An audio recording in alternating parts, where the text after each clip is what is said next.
Imagínate caminando solo en una noche de niebla en las calles de Whitechapel. Las luces de gas titilan, proyectando sombras largas y deformes sobre las paredes de los edificios desvencijados. Escuchas pasos detrás de ti, rápidos, decididos, pero cuando te giras, solo ves vacío, una oscuridad impenetrable que parece tener ojos. El aire es denso, cargado de un olor a humo y humedad, y, en cada esquina, la sensación de que alguien, o algo, te está observando. No lo sabes aún, pero esas mismas calles que recorres están a punto de convertirse en el escenario de una pesadilla que sacudirá a toda la ciudad y quedará en la memoria colectiva por generaciones. Este es el relato de Jack el Destripador, contado por alguien que lo vivió desde adentro, alguien que intentó desentrañar el misterio del asesino más despiadado de Londres. Era 1888, y yo trabajaba como periodista para un periódico local, uno que se alimentaba del caos y la tragedia que pululaban en las zonas más bajas de Londres. Whitechapel siempre había sido un lugar sombrío, una especie de refugio para aquellos que el resto de la ciudad prefería ignorar. Los crímenes menores y la violencia eran comunes, y nosotros, los periodistas, siempre teníamos algo que reportar. Pero aquella vez, lo que estaba a punto de suceder no era un simple caso de robo o una pelea de borrachos. Esto era algo diferente. Había escuchado rumores de un asesinato atroz, una mujer que había sido encontrada en condiciones indescriptibles. Mis superiores me asignaron cubrir la historia, y así empezó mi descenso en el misterio y el horror de Jack el Destripador. La primera víctima, Mary Ann Nichols, fue hallada en una calle angosta, desierta a esa hora de la madrugada. Recuerdo cómo el aire frío y húmedo me envolvía mientras me acercaba a la escena. A cada paso, el murmullo de los espectadores se hacía más fuerte, susurraban entre ellos, algunos decían que el cuerpo estaba en tal estado que no parecía humano. Al llegar, vi que decían la verdad. La escena era horrenda, algo que ni en mis peores pesadillas había imaginado. Mary Ann había sido brutalmente mutilada. Nadie sabía quién podía haber sido capaz de tal cosa, pero pronto entendimos que el autor de aquel acto inhumano estaba lejos de terminar. Apenas unas semanas después, la noticia de un segundo asesinato corrió como pólvora, Annie Chapman, otra mujer encontrada en circunstancias similares, o peor. La policía ya estaba en pánico, al igual que los ciudadanos.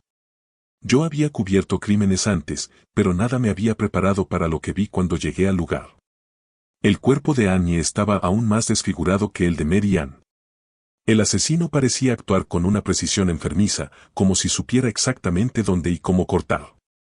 Alguien con ese tipo de habilidad tenía que tener conocimientos médicos, pensaba, y no era el único. La policía comenzó a buscar sospechosos entre doctores y carniceros, pero sin resultados. Parecía como si este asesino supiera siempre cómo evadir a las autoridades. Y entonces, en una sola noche, Jack el Destripador mostró hasta dónde llegaba su crueldad. Elizabeth Stride y Catherine Eddowes fueron asesinadas en apenas unas horas, en dos puntos diferentes de la ciudad. La noticia llegó a mis oídos con rapidez, y recuerdo cómo corrí hacia la comisaría para obtener detalles.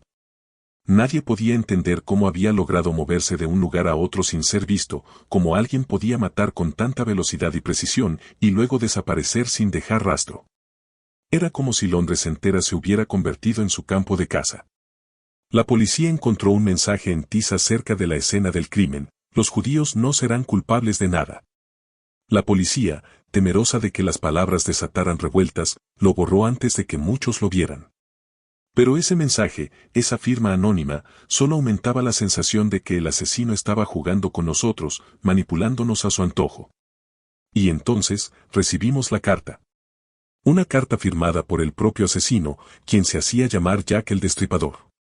En ella, describía sus crímenes con detalles grotescos, burlándose de nosotros, riéndose de nuestra incapacidad para atraparlo. La carta fue publicada en los periódicos, y la ciudad estalló en pánico. Había algo en sus palabras que me aterrorizaba profundamente. No era solo un asesino, era alguien que disfrutaba cada instante, que encontraba placer en la desesperación que provocaba. La gente ya no salía de noche, las calles estaban desiertas, y yo mismo, cuando caminaba por Whitechapel, miraba a cada sombra, imaginando que él estaba allí, observándonos a todos, esperando. El último asesinato, el de Mary Jane Kelly, fue el más atroz de todos. Mary Jane fue encontrada en su propia habitación, desfigurada de una manera tan brutal que algunos policías no soportaron ver la escena completa. Entré a esa pequeña habitación después de ellos, con el corazón en la garganta. Lo que vi allí me persiguió por años. Jack el Destripador había desatado toda su ira, su crueldad, su locura sobre aquel cuerpo inocente.